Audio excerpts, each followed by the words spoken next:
கீழே ஒருத்தர் அன்னதானம் பண்ணிட்டு இருக்காரு. இப்போ மேல பாத்தீங்கன்னா ஒரு பருந்து வந்து சாப்பிடுறதுக்காக ஒரு பாம்பை எடுத்துட்டு போயிட்டு இருக்கு. அந்த பாம்புல இருந்து ஒரு துளி விஷம் கீழே அன்னதானம் பண்ற இதுல போட்டுட்டான், அது விழுந்துருச்சு. அப்படியே அந்த அன்னதானம் ஸ்டாப் ஆயிடுச்சு. இப்ப சித்திரகுப்தன் போய் சாமி கிட்ட கேக்குறாரு, இந்த பாவ கணக்கை வந்து அந்த அன்னதானம் போட்டாரு அவர் பேர் மேல எழுதிடலாமான்னு.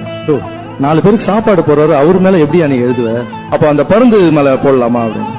பருந்து அது சாப்பிடுறதுக்காக இறைய எடுத்துட்டு போச்சு, அது மேல எப்படி போட முடியும்?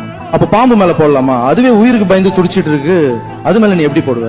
கொஞ்ச நாள் வெயிட் பண்ணு, இந்த கணக்கு அப்படியே வெயின்னு சொன்னாராம் சாமி. மறுபடியும் அவர் அன்னதானம் போட ஆரம்பிச்சாரு. அன்னதானம் போயிட்டு இருக்கு. ஒரு 2 வயசானவங்க, இங்க யாரோ அன்னதானம் போடுறாங்களாம், அது எந்த பக்கம் போகணும்னு கேட்டாங்க. அந்த 4 பேர் சொன்னாங்களாம், அன்னதானம் போய் சாப்பிடுங்க, ஆனா செத்துருவீங்க, உயிரோட இருக்க மாட்டீங்க அப்படின்னா. அந்த வயசானவர் 2 பேர் சாப்பிட முடியாம திரும்பி போனாங்களாம். சாமி கூப்பிட்டாரு சித்திரகுப்தனை, மேல வா அப்படின்னு. அந்த பாவத்தை யார் மேல போடணும்னு கேட்டிருந்தல, அந்த 4 பேர் உட்காந்து சும்மா பேசியிருந்தாங்க பத்தியா, அந்த பாவத்தை சேருன்னு. சும்மா நம்மளை பத்தி ட்வீட் போடுறவங்க பேசுறவங்க இவங்களுக்கு எல்லாம்